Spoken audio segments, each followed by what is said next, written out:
আজ আপনারা দেখতে যাচ্ছেন 2016 সালে রিলিজ হওয়া অসাধারণ একটি সিনেমা। এই সিনেমাটি মূলত একটি ছোট্ট বাচ্চাকে নিয়ে নির্মাণ করা হয়েছিল, যে কিনা একটানা 5 বছর জঙ্গলে কাটিয়েছে এবং তার একটি বন্ধু রয়েছে যে কিনা একটি ভয়ঙ্কর ড্রাগন। তাদের এই বন্ধুত্ব আসলে কি করে হলো সেটাই আজকে আমরা আমাদের এই সিনেমা থেকে জানতে পারবো। সিনেমার শুরুতে আমাদেরকে দেখানো হয় একটি ছোট্ট বাচ্চা তার ফ্যামিলিকে নিয়ে জঙ্গলের রাস্তা ধরে কোথাও বেড়াতে যাচ্ছে, কিন্তু তারা যে জঙ্গলের রাস্তা দিয়ে যাচ্ছিল সেখানে আশেপাশে কোনো মানুষ বা গ্রাম ছিল না। এই বাচ্চাটির নাম ছিল রিসান, আর তখনই তার মা তাকে বলে, আমি তোমাকে অনেক ভালোবাসি আর তুমি এই পৃথিবীর সব থেকে সাহসী একটি ছেলে। তারা যখন গাড়ির ভিতরে কথা বলছিল তখন একটি হরিণের বাচ্চা তাদের গাড়ির সামনে চলে আসে এবং সাথে সাথে একটি বড় অ্যাক্সিডেন্ট হয়ে যায়, যার ফলে গাড়ির ভিতরে থাকা সবাই সেখানে মারা যায়। এরপর সেখানে দেখানো হয় রিসান এখনো বেঁচে রয়েছে এবং সেখানে থাকা শিয়ালগুলো তার চারপাশ দিয়ে তাকে ঘিরে ধরেছে। সেখানে সেই বাচ্চাটি তার বই হাতে নিয়ে দাঁড়িয়েছিল, আর তখন সে দেখতে পায় সেখানে থেকে শিয়ালগুলো হঠাৎ করে সব পালিয়ে যাচ্ছে। আসলে তার পিছনে দাঁড়িয়েছিল একটি বিশাল বড় ড্রাগন, যা দেখে সেখানে থাকা শিয়ালগুলো সব পালিয়ে যায়। তখন ড্রাগনটি রিসানকে শুঁকতে থাকে। এরপর ড্রাগন রিসানকে সেখান থেকে নিয়ে যেতে চায় এবং পরের সিনে আমাদেরকে দেখানো হয় একটি কাঠের ফ্যাক্টরি সেই জঙ্গল থেকে কিছু কাঠ কেটে নিয়ে যাচ্ছে তাদের ফ্যাক্টরিতে। এরপর একজন বয়স্ক লোককে দেখানো হয় যার চারপাশে অনেক বাচ্চারা বসে রয়েছে, আর সে তাদের সবাইকে ড্রাগনের গল্প শোনাচ্ছিল। তার এই গল্প শুনে সেখানে থাকা কোনো বাচ্চাই বিশ্বাস করছিল না, কিন্তু সে বলে তার পিছনে একটি ভয়ঙ্কর ড্রাগন দাঁড়িয়েছিল এবং সে নাকি তখন তার পকেট থেকে ছুরি বের করে সেই ড্রাগনটিকে মেরে ফেলে। এরপর সেখানে একটি মেয়ে চলে আসে এবং এই লোকটি হচ্ছে তার বাবা। মেয়েটি তখন বাচ্চাদেরকে বলে, আমি তো জীবনে অনেকটা সময় জঙ্গলে কাটিয়েছি, কিন্তু আমি তো কখনো ড্রাগন দেখলাম না। আমার জীবনের অর্ধেক সময়টাই আমি জঙ্গলে কাটিয়ে দিলাম, কিন্তু আজ পর্যন্ত আমি একটাও ড্রাগন দেখতে পাইনি। আর তখন তার বাবা বলে ওঠে, তোমরা বিশ্বাস করো বা না করো, আমি কিন্তু ড্রাগন এই জঙ্গলেই দেখেছি। তখন মেয়েটি বাচ্চাদেরকে বলে, আমি তো এখনই ওই জঙ্গলে যাচ্ছি, তাহলে দেখা যাক আজ আমি ড্রাগনকে দেখতে পাই কিনা। পরের সিনে আমাদেরকে রিসানকে দেখানো হয় যে কিনা 6 বছর ধরে এই জঙ্গলের মাঝে রয়েছে। তার সাথে এই জঙ্গলে কোনো পশু পাখি তখন পাঙ্গা নেয় না, আর তার কারণ হলো তার সাথে সবসময় সেই ড্রাগনটি থাকতো। সেখানে রিসান এই ড্রাগনটির নাম রাখে এলিয়েন, এবং এলিয়েন ও রিসান একে অপরের সাথে অনেক খুশি ছিল। এখানে রিসানের অতীতের সব কথা ভুলে যায়। সে যে আগে মানুষের সাথে বসবাস করতো সেটাও তার মনে নেই। এলিয়েন রিসানকে তার পিঠের উপর বসিয়ে মাঝে মাঝে গোটা আকাশ ঘুরে বেড়াতো। যেহেতু এলিয়েনের কাছে অন্য কোনো ড্রাগন ছিল না আর রিসানের কাছে অন্য কোনো বন্ধু ছিল না, সেই কারণে তারা একে অপরের সাথে সারাক্ষণ খেলাধুলা করতে থাকতো। এরপরে সেই জঙ্গলে সেই মেয়েটিকে দেখানো হয় এবং সে সেখানে কিছু একটা খুঁজতে এসেছিল, এবং এরপর সেই গাছগুলো থেকে মার্কিংগুলো মুছে দেয় যেগুলোকে পরবর্তীতে কাটা হবে। এরপর সেখানে রিসান চলে আসে এবং মেয়েটির ব্যাগের ভিতর থেকে একটি ক্যাম্পাস তুলে নেয়, কিন্তু মেয়েটি রিসানকে দেখতে পায় না, কারণ সে সঙ্গে সঙ্গে সেখান থেকে পালিয়ে যায়। এই মেয়েটির নাম ছিল গ্রিস, এবং এরপর গ্রিসের হবু জামাই সেখানে চলে আসে যার নাম ছিল জ্যাক। জ্যাক ও তার ভাই মিলে এই গাছ কাটার ফ্যাক্টরিটা চালায়, অর্থাৎ তারা দুইজন হলো এই ফ্যাক্টরির মালিক। তারা এখান থেকে গাছ ফ্যাক্টরিতে নিয়ে যায় এবং সেখান থেকে বাজারজাত করে। এরপর আমরা বুঝতে পারি গ্রিস পছন্দ করে না এই গাছগুলোকে কাটা হোক। এরপর গ্রিস জ্যাকের দেওয়া চাবিটা নিচে ফেলে দেয় এবং সে চলে যায়। এরপর দেখা যায় সেখানে রিসান সেই চাবিটা খুঁজে পায়। এরপর রিসান যখন কম্পাসটা খোলে তখন সেখানে কিছু ছবি দেখতে পায়, যা দেখে তার পরিবারের কথা মনে পড়ে যায়, এবং এরপর সে এলিয়েনকে সেই চাবির রিং ও ক্যাম্পাসটা দেখায়। এবং পরের সিনে আমাদেরকে দেখানো হয় তারা দুজন একটি গুহার ভিতরে শুয়ে আছে এবং সেখানে তারা ঘুমিয়ে পড়ে। পরের দিন সকালে রিসানের ঘুম আগে ভেঙে যায়, যার ফলে সে গুহার ভিতর থেকে বাইরে ঘুরতে বের হয়, এবং একটা সময় সে জঙ্গলে দেখতে পায় কিছু লোক সেখানে গাছ কাটতে এসেছে এবং তারা গাছ কাটতে কাটতে জঙ্গল ধীরে ধীরে ফাঁকা করে ফেলছে। এরপর আমাদেরকে দেখানো হয় জ্যাকের মেয়েকে, এবং তার নাম ছিল নাতিশা। তখন নাতিশার মনে হয় জঙ্গলের ভিতর থেকে কেউ তার দিকে তাকিয়ে রয়েছে, এবং সেই কারণে সে ধীরে ধীরে জঙ্গলের গভীরে প্রবেশ করে। একটা সময় নাতিশা দেখতে পারে সেই ছোট্ট বাচ্চাটা তার দিকে তাকিয়ে রয়েছে, আর ঠিক তখন সেখান থেকে রিসান ভয় পেয়ে পালিয়ে যায়। সেই সময় নাতিশাও তাকে ফলো করতে থাকে। তখন রিসান তার হাত থেকে বাঁচার জন্য একটি গাছের উপরে উঠে পড়ে। সেখানে নাতিশা গাছে ওঠার চেষ্টা করে, কিন্তু সে গাছ থেকে নিচে পড়ে যায় এবং সে সাহায্যের জন্য চিৎকার করতে থাকে, এবং সেই চিৎকার শুনে সবাই সেখানে চলে আসে। তখন তারা এত গভীর জঙ্গলে একটি বাচ্চা ছেলেকে দেখে খুব অবাক হয়ে যায়। তখন গ্রিস তাকে ডাকার চেষ্টা করে, কিন্তু রিসান সেখান থেকে পালিয়ে যায়। তারপর কেভিন রিসানকে আবার ধরার চেষ্টা করে, কিন্তু উপর থেকে নিচে পড়ার ফলে রিসান অজ্ঞান হয়ে যায়। অন্যদিকে আমাদেরকে দেখানো হয় এলিয়েনের ঘুম ভেঙে যায় এবং সে ঘুম থেকে উঠে রিসানকে আশেপাশে কোথাও খুঁজে পায় না। এলিয়েন ভাবতে থাকে রিসান হয়তো গাছের উপরে বসে রয়েছে, কিন্তু সে সেখানেও তাকে খুঁজে পায় না। এরপর সে বুঝতে পারে এই জঙ্গলে মানুষ গাছ কাটার জন্য চলে এসেছে, এজন্য সে লুকিয়ে লুকিয়ে তাদের উপরে নজরদারি করছিল। ঠিক সেই সময় একটি গাছ তার সাথে ধাক্কা লেগে সেখান থেকে পড়ে যায়। তখন সেখানে থাকা সব মানুষ সতর্ক হয়ে যায়। এদিকে আবার এলিয়েনের কাছে তো অসাধারণ একটি শক্তি ছিল, আর তা হলো সে অদৃশ্য হতে পারত, আর সেই কারণে সেইখানে থাকা কেউই এলিয়েনকে আর দেখতে পায় না। এর পরের সিনে আমাদেরকে রিসানকে দেখানো হয়, যে কিনা হসপিটালে জ্ঞান ফিরে পেয়েছে। রিসান যেহেতু অনেক বছর ধরে জঙ্গলে ছিল, তাই সে হসপিটালের পরিবেশটা দেখে বুঝতে পারছিল না এসব কি। এরপর সেখানে ডক্টর রয় ও গ্রিস চলে আসে এবং তারা সবাই একে অপরের সাথে কথা বলতে থাকে।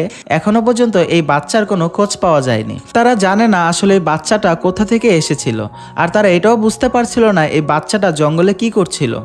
এরপর সেখানে নাতিশা চলে আসে এবং সে সবাইকে বলতে থাকে সে রিসানের সাথে দেখা করবে। এরপর সে যখন রিসানের রুমে যায় তখন তারা সবাই দেখতে পায় সেখান থেকে রিসান অনেক আগেই পালিয়ে গিয়েছে। মূলত রিসান এখানে থাকতে চায় না, সে এলিয়েনের কাছে ফেরত চলে যেতে চায়, কারণ সে ভালো করেই জানতো এলিয়েন যদি ঘুম থেকে ওঠার পর রিসানকে না খুঁজে পায় তাহলে সে অনেক রেগে যাবে। তাছাড়া এই শহরে রিসানের পক্ষে থাকা একদমই সম্ভব নয়, তাই সে সেখান থেকে দৌড়ে পালাতে থাকে। কিন্তু একটি ছোট্ট বাচ্চা দৌড়ে কত দূর বা পালাতে পারে। এরপর গ্রিস ও তার পুরো টিম নিয়ে সেখানে চলে আসে এবং তারা আবার রিসানকে ধরে ফেলে। রিসান এখানে একদমই থাকতে চায় না, তাছাড়া সে এখানে মানুষদের মতো কোনো কথাও বলতে পারে না, আর সেই কারণে সে সাহায্যের জন্য শিয়ালের মতো জোরে ডাকতে থাকে। এবং পরের সিনে আমাদেরকে দেখানো হয় কেবিন ও তার পুরো টিম জঙ্গলে কিছু একটা খুঁজতে বেড়াচ্ছে এবং সেখানে দেখা যায় এলিয়েন অদৃশ্য হয়ে তাদের পিছন পিছন ঘুরছে। এবং পরের সিনে দেখা যায় রিসানকে নিয়ে গ্রিসের বাড়িতে চলে এসেছে। তখন রিসান গাড়ি থেকে নেমে আবারও পালানোর চেষ্টা করে, তখন গ্রিস আবার তাকে ধরে ফেলে এবং বলে ছোটবেলায় আমিও তোমার মতো ছিলাম, আমারও ছোটবেলায় তোমার মতো শুধু জঙ্গলে থাকতে ইচ্ছে করতো, কিন্তু সময়ের সাথে সাথে আমি এটা বুঝতে পারি এই জঙ্গলের একটি গাছকেও কাটতে দেওয়া যাবে না, তাই আমি পুলিশে জয়েন করি, তুমি আমার সাথে একদমই নিরাপদ থাকবে। এই কথাগুলো শোনার পর রিসান আস্তে আস্তে গ্রিসের উপরে একটু একটু বিশ্বাস করতে শুরু করে। রিসান মূলত এটাই ভাবছিল গ্রিস হয়তো তাকে এলিয়েনের কাছে নিয়ে যাবে। এরপর সেখানে জ্যাক চলে আসে এবং গ্রিস তাকে বলছিল এত বছর ধরে কিভাবে এই বাচ্চাটি জঙ্গলে ছিল, আমার মনে হয় সে আমাদের সাথে থাকলে আস্তে আস্তে ঠিক হয়ে যাবে। এবং পরের সিনে আমাদেরকে দেখানো হয় কেবিন সেই গাছের নিচে পৌঁছে গিয়েছে যেখানে রিসান ও এলিয়েন থাকতো, এবং সেখানে গিয়ে কেবিন রিসানের একটি বই দেখতে পায় এবং সেটাকে স্পর্শ করাই কেবিনের সব থেকে বড় ভুল ছিল। মূলত এলিয়েন এটা পছন্দ করে না যে রিসানের কোনো জিনিসে কেউ হাত দিক, আর তখনই সেখানে এলিয়েন তার নিজের রূপে ফিরে আসে, যা দেখে সবাই খুব ভয় পেয়ে যায় এবং তারা তাদের গাড়ি বের করে সেখান থেকে দ্রুত পালিয়ে যায়। পরের সিনে আমাদেরকে দেখানো হয় গ্রিসের বাসা, যেখানে সবাই একসাথে ব্রাশ করে খাওয়া দাওয়া করে এবং সবাই একসাথে গল্প করতে থাকে। এবং সেখানে রিসান এটাই ভাবছিল যে গ্রিস হয়তো এখন এলিয়েনের কাছে তাকে নিয়ে যাবে। এরপর যখন গ্রিস রিসানকে তার বাবা মায়ের কথা জিজ্ঞেস করে তখন সেখানে একটি ফোন চলে আসে এবং গ্রিসকে জানানো হয় রিসানের বাবা মা 6 বছর আগেই মারা গিয়েছে, যা শুনে গ্রিসের মন ভেঙে যায় এবং সে বুঝে উঠতে পারছিল না যে 6 বছর ধরে সে একা কিভাবে এই জঙ্গলে কাটিয়েছে। এবং পরে আমাদেরকে দেখানো হয় রিসান ও নাতিশা মিলে গল্প করতে করতে ড্রয়িং করছিল। তখন নাতিশা রিসানকে জিজ্ঞেস করে তোমার কি কোনো বন্ধু আছে? তখন রিসান নাতিশাকে এলিয়েনের কথা বলে। নাতিশা তখন বলে সেটা কি কুকুর না বিড়াল? তখন রিসান সেখান থেকে চলে যায় এবং নাফিসা তার আঁকা ড্রয়িংটি দেখে এবং সে দেখতে পায় রিসান সেখানে একটি ড্রাগনের ছবি এঁকেছে। এবং অন্যদিকে দেখা যায় গ্রিস একটি এনজিওতে যাওয়ার জন্য প্রস্তুতি নিতেছিল। এদিকে আবার নাতিশা রিসানকে জিজ্ঞেস করে তুমি কি কখনো ড্রাগন কোথায় থাকে সেটা কি জানো? আমার জানা মতে তারা উত্তর দিকে থাকে এবং উত্তর দিক ফলো করে যদি আমরা যেতে থাকি তাহলে একটা সময় আমরা ড্রাগনের ঠিকানা পেয়ে যাব। আমি এটা একটা বই থেকে জানতে পেরেছি যা আমার বাবা মা ছোটবেলায় আমাকে পড়ে শুনিয়েছিল। এরপর সেখানে গ্রিস চলে আসে এবং নাতিশা রিসানের আঁকা ড্রাগনের ছবিটিকে দেখায়। সেখানে গ্রিস রিসানকে জিজ্ঞেস করে তোমার পরিবারের কথা কি তোমার মনে আছে? তখন রিসান সেখানে তার সেই ক্যাম্পাসটা দেখায়। তখন গ্রিস রিসানকে বলে আমি যখন ছোট ছিলাম তখন আমার বাবা মা মারা যায়, তোমার কষ্টটা আমি বুঝতে পারছি। আর তখন রিসান গ্রিসকে বলে আমি তো সেখানে একা ছিলাম না, আমার তো একজন বন্ধু আছে। কিন্তু গ্রিস তো এটা জানতো না যে তার সেই বন্ধু হচ্ছে একটি বিশাল বড় ড্রাগন। পরের সিনে আমাদেরকে দেখানো হয় কেবিন তার ভাই জ্যাকের কাছে আসে এবং সে তাকে জানায় জঙ্গলে সে কত বড় একটি ড্রাগন দেখেছে। কিন্তু জ্যাক তখন তাকে বলে তুমি হয়তো আজকে বেশি খেয়ে ফেলেছো, তাই এখন তুমি বাড়ি গিয়ে ঘুমাও। কিন্তু এইসব কথা আবার গ্রিস শুনতে পায় যে জঙ্গলে একটি বিশাল বড় ড্রাগন রয়েছে। আবার এদিকে রিসানও একটি ড্রাগনের ছবি খাতায় এঁকেছে। এবং পরের সিনে আমাদেরকে দেখানো হয় এলিয়েন কেবিনকে ফলো করতে করতে গ্রিসের বাড়ির সামনে চলে এসেছে এবং সে জানালা দিয়ে দেখতে পায় রিসান এখন গ্রিসের সবার সাথে মিলেমিশে একসাথে গল্প করছে, যে কিনা তাদের সাথে অনেক খুশি রয়েছে এবং সে এলিয়েনকে ভুলে গিয়েছে, যা দেখে এলিয়েন খুব কষ্ট পায় এবং সে সেখান থেকে জঙ্গলে ফিরে যায়।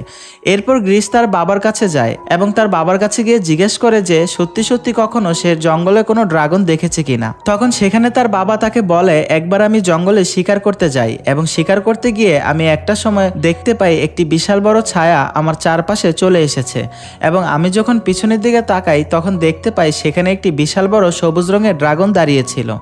আমার হাতে তখন একটি বন্দুক ছিল, আমি চাইলে সেই ড্রাগনটিকে শুট করে মেরে ফেলতে পারতাম, কিন্তু সেই ড্রাগনটি আমার কোনো ক্ষতি করেনি, তাই আমিও তার কোনো ক্ষতি করিনি। এই সব কিছু হলো প্রকৃতির দান, সেটাকে নষ্ট করা আমাদের একদমই উচিত নয়। পরের সিনে আবার গ্রিসকে দেখানো হয় যে কিনা একটি এনজিওতে যাওয়ার জন্য রেডি হচ্ছিল। এদিকে আবার রিসান ভাবতে থাকে গ্রিস হয়তো তাকে এলিয়েনের কাছে নিয়ে যাচ্ছে। এরপর আমরা জানতে পারি যে গ্রিসের হঠাৎ করে মত পরিবর্তন হয়ে যায়, যার ফলে সে সেখান থেকে রিসানকে নিয়ে সোজা জঙ্গলে যাওয়ার সিদ্ধান্ত নেয়। অন্যদিকে জ্যাক কেবিনের লেখা একটি চিঠি দেখতে পায়, যেখানে লেখা ছিল সে জঙ্গলে বড় একটি ড্রাগন ধরতে যাচ্ছে এবং পরের সিনে আমরা দেখতে পাই রিসানকে নিয়ে জঙ্গলে চলে এসেছে এবং রিসান গাড়ি থেকে নেমেই সেখানে দৌড়াতে থাকে এবং সে সবাইকে বলতে থাকে এলিয়েন তোমাদের সবাইকে অনেক পছন্দ করবে এবং তারা সবাই মিলে রিসানের পিছন পিছন দৌড়াতে থাকে। একটা সময় তারা সবাই দৌড়াতে দৌড়াতে গভীর জঙ্গলের ভিতরে পৌঁছে যায়। গ্রিস মনে মনে ভাবছিল হয়তো রিসান তাদের কোনো ক্ষতি করতে পারে, কিন্তু এরপর দেখা যায় রিসানের পিছন পিছন সেই ড্রাগনটা গুহার ভিতর থেকে বেরিয়ে আসে। গ্রিস, নাতিশা ও তার বাবা এত বড় একটি সবুজ রঙের ড্রাগন দেখে খুব ভয় পেয়ে যায়। সেখানে আবার নাতিশা ড্রাগনটাকে দেখে খুব আনন্দ পায়, আর যখন নাতিশা সেই ড্রাগনের গায়ে হাত দিতে যাবে ঠিক তখনই সেইখানে কেবিন সবকিছু লন্ডভন্ড করে দেয়। সে তার পুরো টিম নিয়ে সেখানে চলে আসে সেই ড্রাগনটির উপরে অ্যাটাক করার জন্য। তারপর রিসান ড্রাগনটিকে বলে তুমি ভয় পেও না, ওরা তোমার কোনো ক্ষতি করবে না, কিন্তু এলিয়েন এসব দেখে খুব ভয় পেয়ে যায় এবং সে আরো বেশি উত্তেজিত হয়ে যায়। মূলত সেখানে কেবিন ও তার টিম সেই ড্রাগনটিকে বাঁধার চেষ্টা করছিল এবং যখন রিসান এলিয়েনকে বলে তুমি এখান থেকে উড়ে চলে যাও, যা শুনে এলিয়েন আকাশে উড়ার চেষ্টা করে এবং কিছুক্ষণ পর সে আবার মাটিতে পড়ে যায়। মূলত মাটিতে পড়ে যাওয়ার কারণ হলো তাকে বাঁধার আগে একটি ঘুমের ইঞ্জেকশন দেওয়া হয়েছিল, যার ফলে সে মাটিতে অজ্ঞান হয়ে পড়ে যায়। আর এখন রিসানের পক্ষে সেখানে কিছুই করার নেই। এরপর সেখান থেকে কেবিন চলে আসে এবং পুলিশদেরকে খবর দিয়ে দেয়। এরপর তারা সবাই সেই ড্রাগনটিকে বেঁধে সেখান থেকে নিয়ে চলে যায় এবং সেটাকে তাদের সেই কাঠের ফ্যাক্টরিতে নিয়ে যায়। রিসান এই সব কিছু দেখে অনেক কান্নাকাটি করছিল। এদিকে আবার কেবিন মনে মনে অনেক খুশি ছিল, কারণ দেশ বিদেশ থেকে অনেক মানুষ এই ড্রাগনটাকে দেখতে আসবে। তখন নাটিশা রিসানকে বলে এই ঘটনার জন্য আমার মা গ্রিসের কোনো হাত নেই এবং গ্রিস সেটার জন্য রিসানের কাছে ক্ষমা চায়। এরপর সেখানে জ্যাকও চলে আসে এবং সে রিসানকে অনেক বোঝানোর চেষ্টা করে, কারণ জ্যাকের কাছেও এখন কিছু করার নেই, কারণ এত বড় একটি ড্রাগন এখন সকলের মনে ধরে গিয়েছে আর সে যে কোনো সময় যে কারো ক্ষতি করতে পারে। তখন রিসান সবাইকে বলতে থাকে আমার এই জায়গাতে আসা কখনো উচিত ছিল না। তখন সেখানে নাতিশা বলে তুমি আমাদেরকে ভুল বুঝছো। এরপর গ্রিস সেখানে দেখতে পায় ড্রাগনটি নিজের রং পরিবর্তন করার চেষ্টা করছে, কিন্তু সে সেটা করতে পারে না। আর এরপর সেখান থেকে রিসান ও নাতিশা বেরিয়ে আসে, কিন্তু এরপরে তারা আবার জানতে পারে ড্রাগনের কাছে যাওয়ার জন্য আরেকটি রাস্তা রয়েছে এবং নাতিশা ও রিসানকে সাথে করে নিয়ে সেই রাস্তা দিয়ে ফ্যাক্টরির ভিতরে প্রবেশ করে।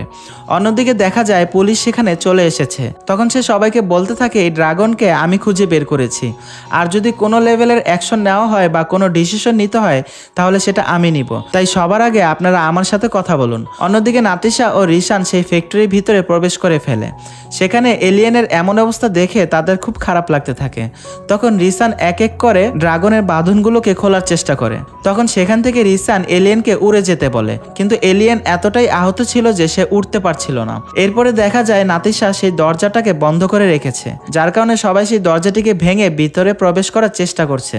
তারপর সবাই ভিতরে ঢুকে কোনো ড্রাগনকে দেখতে পায় না। তখন পুলিশেরা সবাই কেবিনকে বলে তুমি পাগল হয়ে গিয়েছো যে এখানে একটি ড্রাগন দেখাতে নিয়ে এসেছো, কিন্তু একমাত্র গ্রিস জানতো যে সেই ড্রাগনটা এখনো সেখানে রয়েছে, সে শুধু ট্রান্সফার হয়ে গিয়েছে, অর্থাৎ অদৃশ্য হয়ে গিয়েছে। সেই সাথে সাথে সে জ্যাককে বলে রিসান ও নাতিশা এখনো ফ্যাক্টরির ভিতরে রয়েছে। অন্যদিকে বাচ্চারা ভাবছিল এই ড্রাগনটিকে এখান থেকে বের করতে হলে এই ট্রাকটিকে চালাতে হবে। আর তখনই সেখানে নাফিসার দাদু চলে আসে এবং সে সবাইকে বলে এই ট্রাকটি এখন আমি চালাবো। তারপর সবাই ট্রাকটিকে নিয়ে ফ্যাক্টরির দরজা ভেঙে বাইরে বেরিয়ে আসে, যার ফলে সবাই সেই ড্রাগনটিকে দেখতে পায় এবং পুলিশরা সবাই তাদেরকে ফলো করতে থাকে।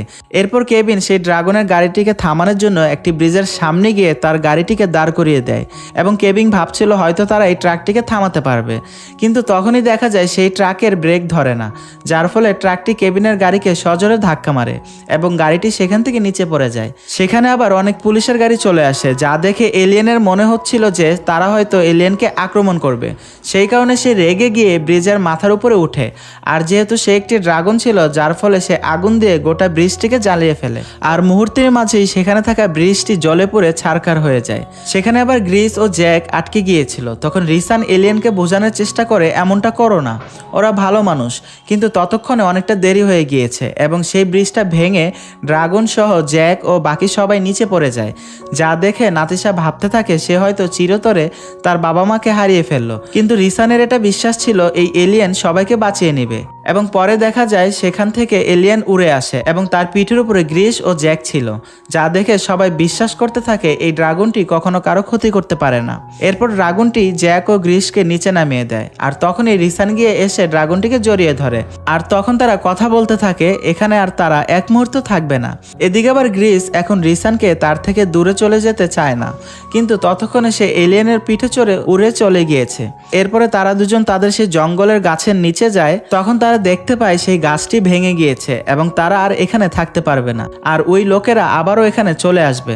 তখন এলিয়েন রিসানকে বলে আমরা চাইলে এই সব কিছু দিয়ে আবার এখানে লুকাতে পারবো, আর ওরা আমাদেরকে আর খুঁজেও পাবে না।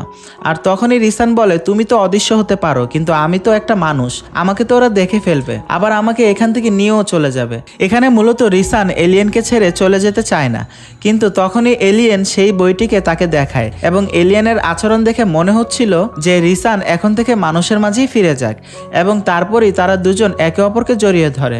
অন্যদিকে দেখা যায় জ্যাক, গ্রিস ও নাতিশা এখন খুব মন খারাপ, কারণ এখন তাদের কাছে আর রিসান নেই। কিন্তু ঠিক সেই সময় দূর থেকে জ্যাক রিসানকে আসতে দেখে এবং এরপরই গ্রিস রিসানকে জড়িয়ে ধরে এবং রিসানও গ্রিসকে জড়িয়ে ধরে, কারণ এখন গ্রিস রিসানের কাছে তার মায়ের সমান। এবং এই সুন্দর মুহূর্তের সাথেই সিনেমাটি এখানেই শেষ হয়ে যায়। বন্ধুরা, আমাদের আজকের সিনেমাটি আপনাদের কাছে কেমন লেগেছে অবশ্যই একটি কমেন্ট করে জানাবেন, এবং নিয়মিত আমাদের চ্যানেলে এই ধরনের সিনেমা সবসময় পাওয়ার জন্য আমাদের চ্যানেলটি সাবস্ক্রাইব করুন এবং পাশে থাকা বেল আইকনটি প্রেস করে দিন। সবাই ভালো থাকবেন, সুস্থ থাকবেন, আল্লাহ হাফেজ।